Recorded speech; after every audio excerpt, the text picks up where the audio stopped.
Okay, team, I've got one more mission for us to add created at and updated at fields to our question entity and make sure that these are automatically set whenever we create or update that entity.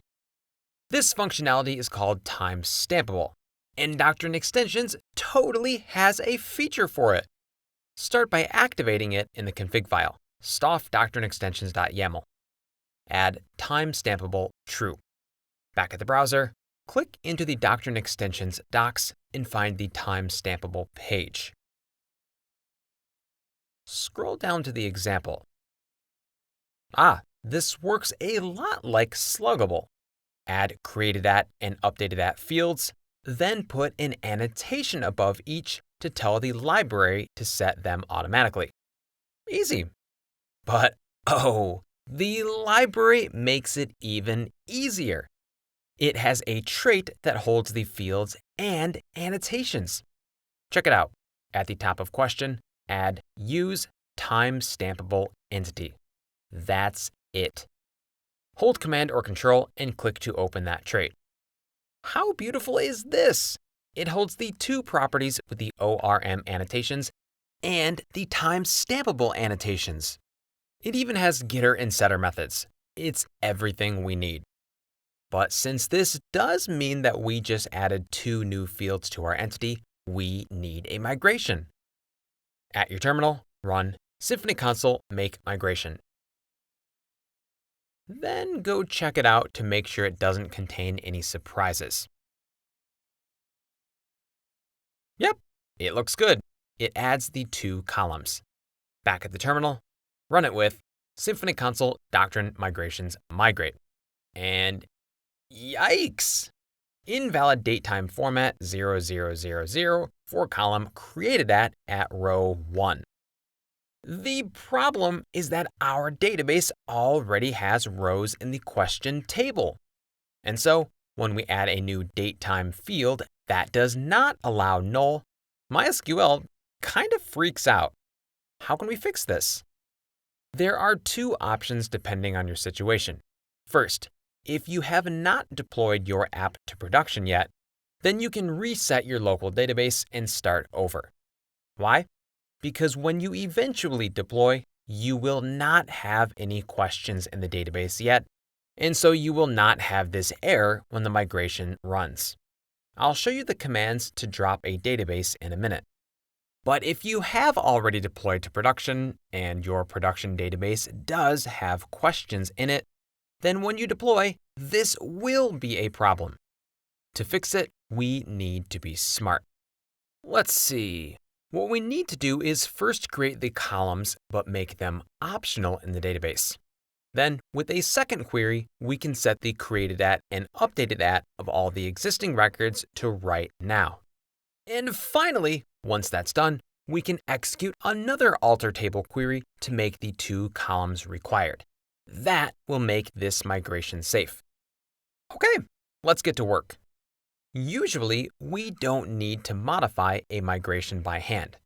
But this is one rare case when we do. Start by changing both columns to default null. Next, call this arrow add SQL with update question set created at equals now, updated at equals now. Let's start here. We'll worry about making the columns required in another migration. The big question now is, should we just run our migrations again? Not so fast. That might be safe, and would in this case. But you need to be careful. If a migration has multiple SQL statements and it fails, it's possible that part of the migration was executed successfully and part was not.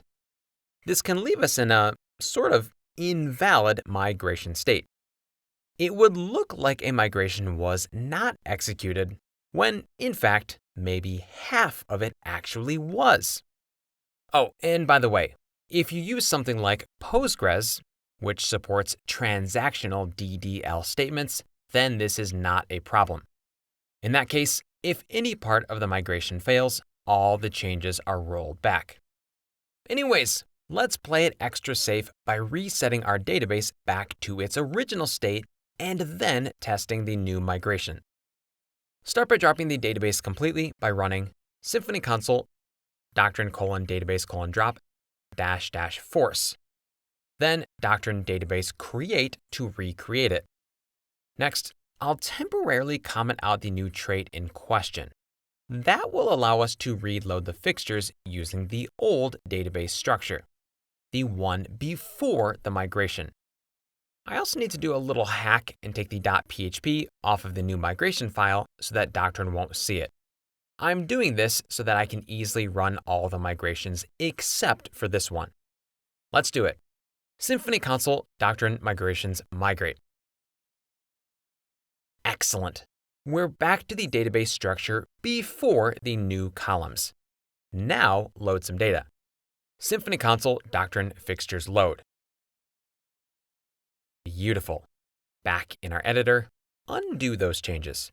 Put the .php back on the end of the migration file name, and in question, re-add the time-stampable entity trait. Now we can properly test the new version of the migration. Do it with Symphony console doctrine migrations migrate. And this time, yes, it works perfectly. We can even run Symphony console doctrine query SQL select star from question to see those beautiful new created at and updated at columns. The final thing we need to do is create another migration to make the 2 columns required in the database. And we can just make Doctrine do this for us. Symphony console make migration. Go check out the new file. Doctrine, you smarty! Doctrine noticed that the columns were not required in the database and generated the altered table statement needed to fix that. Run the migrations one last time. And got it! These are 2 perfectly safe migrations. Okay, friends, we did it! We just unlocked huge potential in our app thanks to Doctrine. We know how to create entities, update entities, generate migrations, persist data, create dummy fixtures, and more. The only big thing that we have not talked about yet is Doctrine relations. That's an important enough topic that we'll save it for the next tutorial. Until then, start building, and if you have questions, thoughts, or want to show us what you're building, whether that's a Symphony app or an extravagant Lego creation, we're here for you down in the comments. All right, friends, see you next time.